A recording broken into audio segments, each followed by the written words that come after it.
Olá, boa noite. Estamos começando mais uma edição do Jornal Conecta e vamos aos destaques de hoje. Caixas com órgãos humanos são encontrados em uma rodovia. Creches fechadas vira alvo de críticas em Catanduva. E vamos receber em nosso estúdio a presidente do Conselho Municipal dos Direitos da Mulher. Tudo isso e muito mais agora no Jornal Conecta.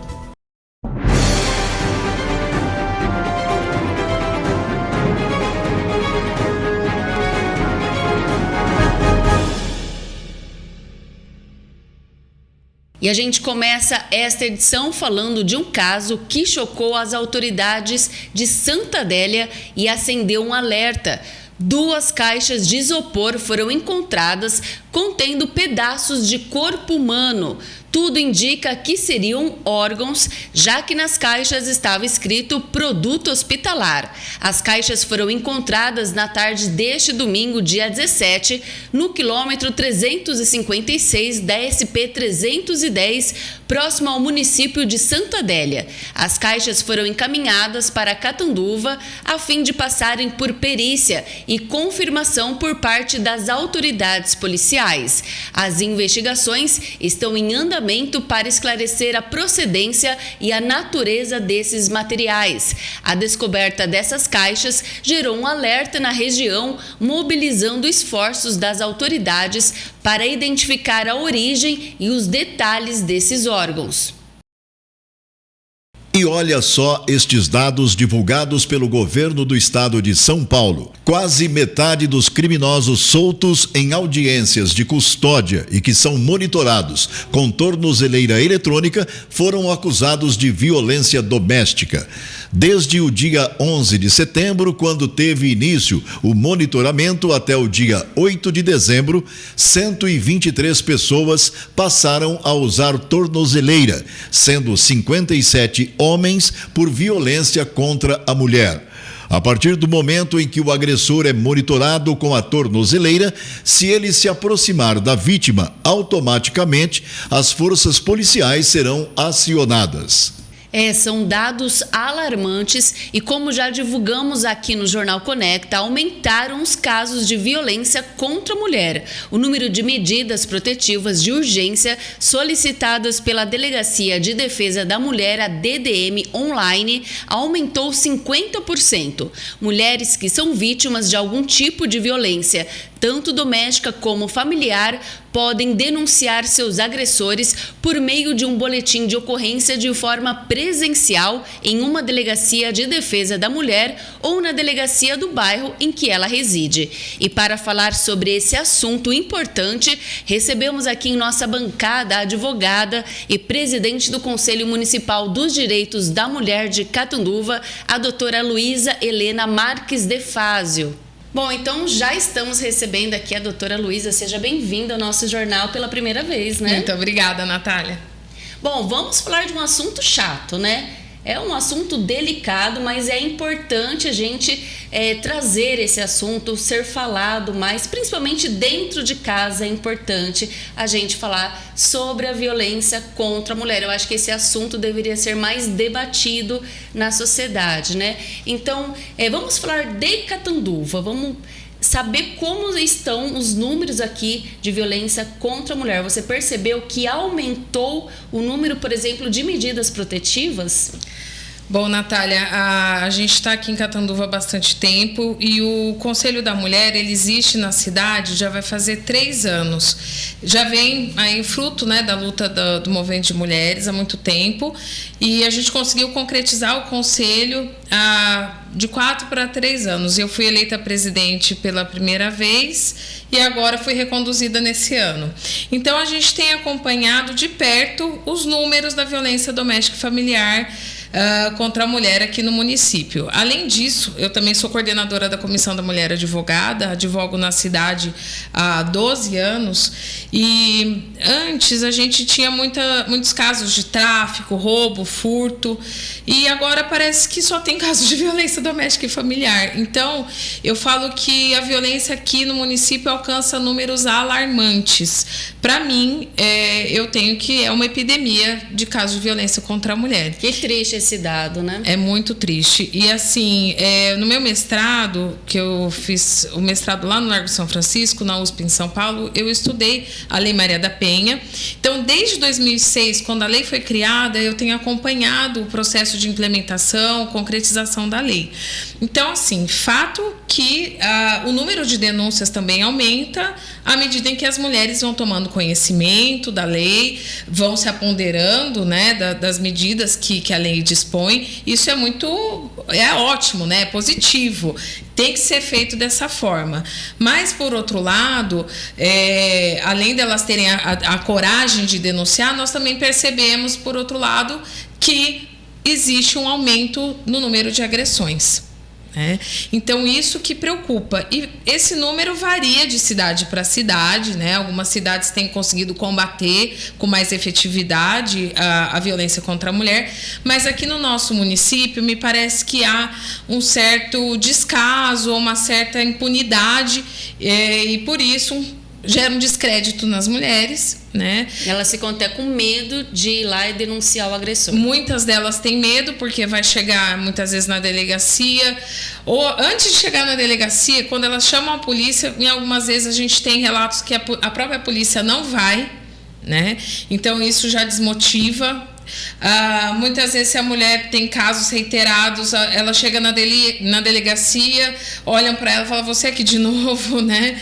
Então, assim, falta um certo conhecimento Sim. por parte do poder público de que a violência doméstica e familiar ela é algo mais grave e que não é um caso simples de violência, né? Ela tem todo um ciclo da violência. E muitas vezes, para aquela mulher tomar coragem e denunciar, ela já passou por muita coisa. Sim. Então, ela tem que ser acolhida, abraçada.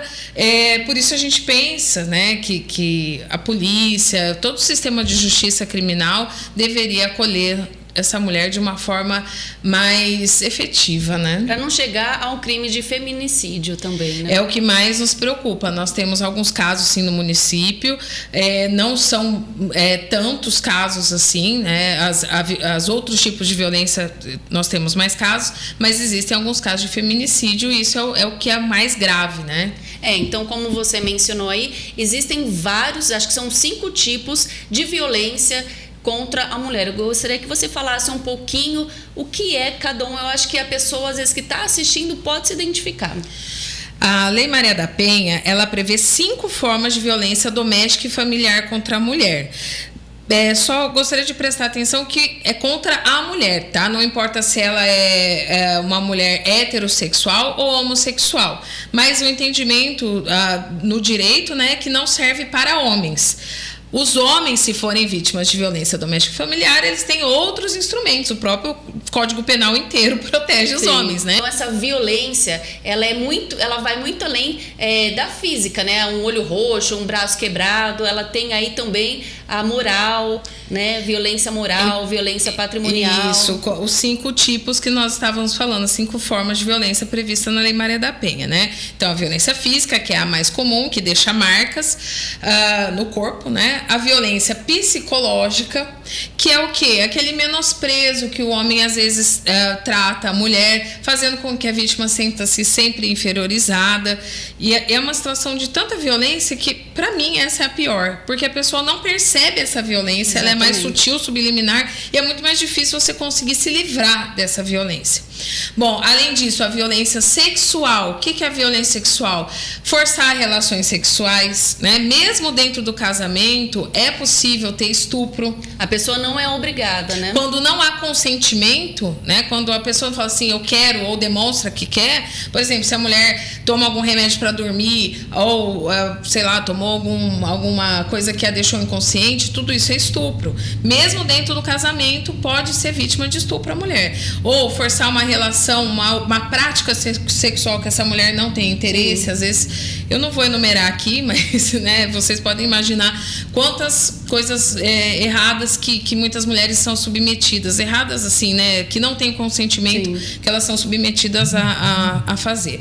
Além disso, a violência patrimonial, que também está sendo muito comum ultimamente. Então, tem muito homem que parece que se especializando em dar golpe, né, em mulheres. Então, eles pegam o cartão da vítima, muitas vezes, e pegam o dinheiro dela, não deixam ela ter acesso ao salário ou algum benefício social que ela receba. Às vezes, quebra o celular da vítima. Muitos homens, por ciúme, né, porque o cerne da violência doméstica, o ponto principal, é o machismo, é esse sentimento de posse sobre o corpo feminino que os homens têm. Então, assim, às vezes a mulher termina com ele, ou ele desconfia que ela está traindo ele. Então, por ciúme, ele vai lá, pega o celular da vítima e quebra esse celular, apaga todas as mensagens, enfim.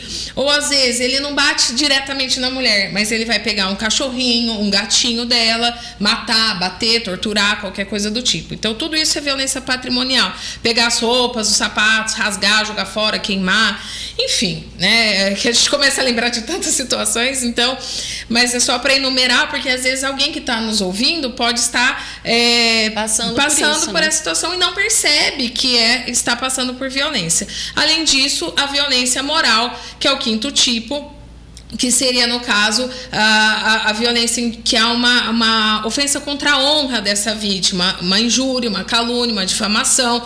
Então, vocês já devem ter visto alguns casos assim, né? Tá lá num grupo de amigos e deve falar assim, não liga pra ela não, ela é louca, ela é boba, ela não sabe o que ela fala. Né? Tem muitos homens que fazem isso na frente dos amigos para humilhar, constrangendo a pessoa, constranger, né, a pessoa. Ou sai falando dela, ela é uma vagabunda, né? Qualquer coisa do humilhando a pessoa, né? Então, todos esses são crimes contra a honra previstos no Código Penal e previstos também na Lei Maria da Penha, nesses casos. Além disso, né, só para complementar, não está previsto na Lei Maria da Penha, mas também são crimes que abrangem aí, que tem como vítima principalmente as mulheres. Recentemente surgiu o crime de stalking, que é uma palavra em inglês que significa perseguição. Vocês já devem ter visto também. Às vezes a gente termina com uma pessoa e a pessoa fica perseguindo, vai em todas as suas redes sociais, às vezes faz um perfil falso ou manda muitas mensagens celular. Você tá num lugar, a pessoa aparece do nada, né? E persegue realmente a vítima. Então é uma coisa assim que a pessoa se sente muito presa, né? Refém daquela situação. Então também é possível. Também existe a violência virtual, que está muito comum. O moço, né, recentemente chegou um caso para nós no conselho, um ex-namorado, a moça terminou e o moço, para se vingar, né, até em inglês existe uma palavra que se chama revenge porn, que é pornografia da vingança. Então, o que o homem faz? Ele, às vezes, tem fotos íntimas da moça ou filmagens, né?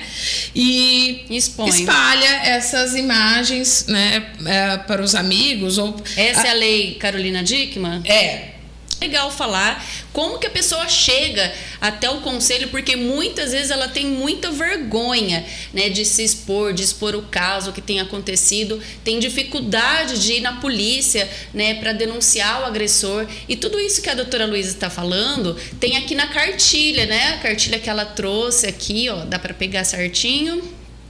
É uma cartilha aqui, que é a cartilha de combate à violência contra a mulher. Então, gostaria até que você falasse um pouquinho como que é feito o trabalho aí do Conselho. Então, Natália, essa cartilha nós fizemos em parceria com a Comissão da Mulher Advogada, com a Prefeitura e a Fundação Padre Albino. Então, o Conselho, né, todas essas entidades e mais várias, a Arcos, o Conselho de Psicologia, a Fundação, o Senac, todas essas entidades participam do Conselho Municipal, que é um conselho paritário, né? Ele tem representantes da sociedade civil e representantes do poder público. Dentro do Conselho nós temos, por exemplo, Secretaria da Educação, da Cultura, da Assistência Social, da Polícia Militar, da Guarda Civil Municipal. Então, do fórum, né, ali do Tribunal de Justiça. Então, todas essas entidades estão no Conselho da Mulher. Para quê? Para que serve o Conselho? Para nós pensarmos em políticas públicas, para nós fiscalizarmos, cobrarmos, para a gente propor, por exemplo, projetos de lei que visem aí a melhoria da vida das mulheres de Catanduva, né? Então, nesse sentido, nós pensamos nessa cartilha, ela tem várias informações, ela explica os direitos das mulheres, as formas de violência, ela fala, por exemplo, né, do ciclo de violência. Interessante, né? Que é o ciclo de violência, ele representa as 3 fases da violência contra a mulher. Então, nesse sentido, nós fizemos aqui um pequeno teste, né, para que a mulher perceba se ela está passando por alguma dessas situações de violência ou não. E se você responder vários sims, era bom procurar uma ajuda, né? Conseguimos uma casa-abrigo para Catanduva. Tá? O que é a casa-abrigo? É uma casa que vai acolher 20 pessoas, mas é um consórcio de municípios. É Catanduva, Mirassol e Cedral. Badi, obrigada. Então, vai vir uma verba, uma dotação orçamentária do governo do estado para implementar essa casa que vai ser sediada aí em Catanduva, tá?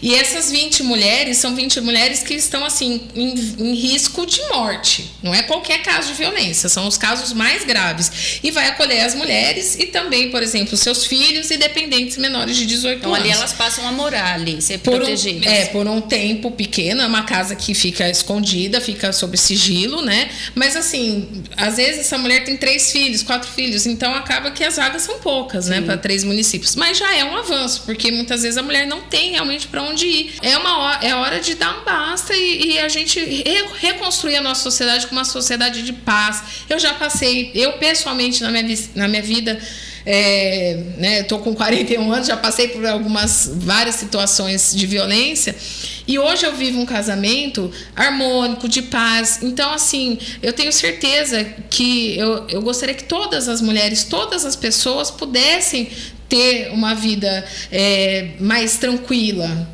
sem violência. É um direito de todas as mulheres, por isso eu vou lutar. E nós, do Conselho Municipal dos Direitos da Mulher, da Comissão da Mulher Advogada da OAB, é para isso que nós lutamos, para que todas tenham direito a uma vida de paz sem violência. Uma ação conjunta entre a Secretaria de Mobilidade e Trânsito e a Patrulha Ambiental resultou na apreensão de 12 cavalos que estavam soltos na vicinal José Frias Garcia, a estrada da Jacuba, no Jardim Irradiação. A ocorrência foi registrada na tarde de sexta-feira, dia 15. Os animais foram apreendidos, já que oferecia risco de acidentes e levados ao recinto de exposições. Um homem de 49 anos morreu afogado na prainha de Torres, no município de Sales, na tarde do último sábado. De acordo com o boletim de ocorrência, o homem teria entrado para nadar com os familiares e desapareceu no rio. As equipes do Corpo de Bombeiros foram acionadas e, por volta das 5h30 da tarde, encontraram o corpo do servente já sem vida. O corpo do banhista foi levado para o IML de Catanduva e enterrado ontem, domingo, no cemitério Nossa Senhora de Fátima. O caso foi registrado como morte suspeita e será investigado pela Delegacia de Sales. O vereador Maurício Gouveia fez uma live em suas redes sociais na manhã de hoje para denunciar que alunos das creches municipais de Catanduva estão sem aula e, segundo ele, os pais estão reclamando que não têm onde deixar os filhos, já que as creches estão fechadas. No dia de hoje estou recebendo muitas ligações de várias mães aí que têm o seu filho na creche, né? Tem seu filho aí na creche que precisa trabalhar, são pessoas aí que não têm outro recurso, não tem com quem deixar o seu filho, né?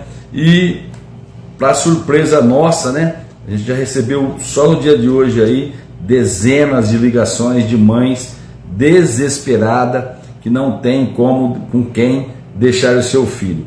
De antemão já quero deixar aqui também o meu muito obrigado a todas as professoras. Eu acho que é merecido essas férias, né? Esses dias de férias. Tá aqui, ó. As creches fecham hoje, abre dia até 8 de janeiro. De 8 de janeiro a 19 de janeiro é quem se inscreveu para o recesso. E depois só volta, para quem não se inscreveu, dia 29 de janeiro. Aí eu faço uma reflexão e gostaria que você pai, você mãe, você avô, você avó, você tio, você tia, né? Como que ficaria? Por quê? Uma Secretaria da Educação que tem muito recurso, né? Mais de 200 milhões investido aí na Secretaria da Educação. Aí eu pergunto, essa mãe aqui, de hoje ao dia 8 de janeiro, ela vai parar de trabalhar? Uma diarista, uma mulher que trabalha de doméstica, uma senhora que trabalha de doméstica, uma mãe que precisa ir ao seu trabalho, o pai que precisa trabalhar, que não tem férias, que às vezes vai até o último dia, até as vésperas de Natal, até as vésperas do Ano Novo. Aí eu pergunto, com quem deixar o seu filho? Como que é feito esse estudo, né? Repito e reforço novamente, eu acho que é merecida as férias para os professores, trabalham muito o ano inteiro, mas qual que foi a ação, qual que foi o planejamento da educação para esses dias? A secretária de Educação, Cláudia Cosmo, falou que os professores estão em processo de atribuição essa semana e eles têm direito a férias e ao recesso. As escolas todas, sejam elas de ensino fundamental ou as de educação infantil, elas estão abertas para o período que é realmente para as matrículas do ano que vem.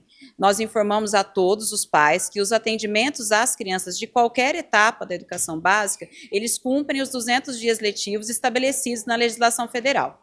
E esses 200 dias letivos foram cumpridos até o dia 15 de dezembro. Nesse momento, nós estamos num processo de atribuição de aulas, como pode ser visto, que está acontecendo tanto nas unidades escolares, quanto também aqui na Secretaria Municipal de Educação. É nesse momento que se atribuem as aulas para os professores efetivos e o remanescente dessas aulas são atribuídas em janeiro para os professores contratados. Então, ao contrário do que foi dito pelo nobre vereador, existe sim um planejamento por parte da Secretaria de Educação, que antes de tudo cumpre o que a lei federal determina, 200 dias letivos. Esses 200 dias letivos foram rigorosamente cumpridos. A educação infantil, ela é parte da educação básica, ela tem um currículo próprio, ela tem professores, ela não tem uma finalidade assistencial, ela tem uma finalidade educativa. E dentro dessa finalidade educativa foram cumpridos rigorosamente os 200 dias. O professor ou o gestor, ele é um trabalhador que tem um estatuto próprio, que tem direito ao recesso e que tem direito às férias. E nesse momento, como pode ser visto, ainda estão trabalhando. Nesse processo de construção já do próximo ano letivo. Em janeiro, também ainda durante o período de recesso, do dia 8 ao dia 19, nós teremos atendimento nas creches, nos polos que serão divulgados ainda nesse final de dezembro. Já estão todos preparados quais serão esses polos, mas serão divulgados oportunamente, tanto pela comunicação da prefeitura, como eu faço questão também de dar essa informação a vocês, para que vocês também divulguem quais serão os polos de atendimento do dia 8 ao dia 19 de janeiro.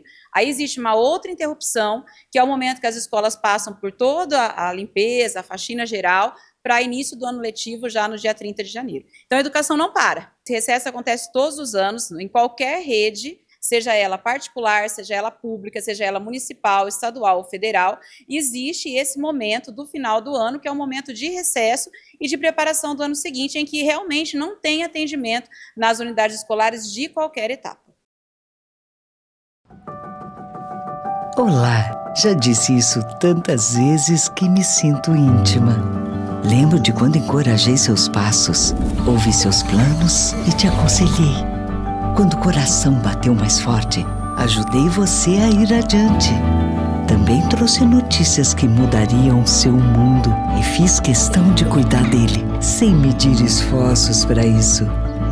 Essa amizade não se resume apenas a um bom dia, boa tarde e boa noite. Pois nossa história é feita de cuidados e amor por você e por quem você ama. Mesmo passando por tantos momentos, foi em meus braços que te acalmei e mostrei que sempre estarei com você, participando de suas conquistas, cuidando do hoje e celebrando o futuro, pois a nossa amizade é para sempre.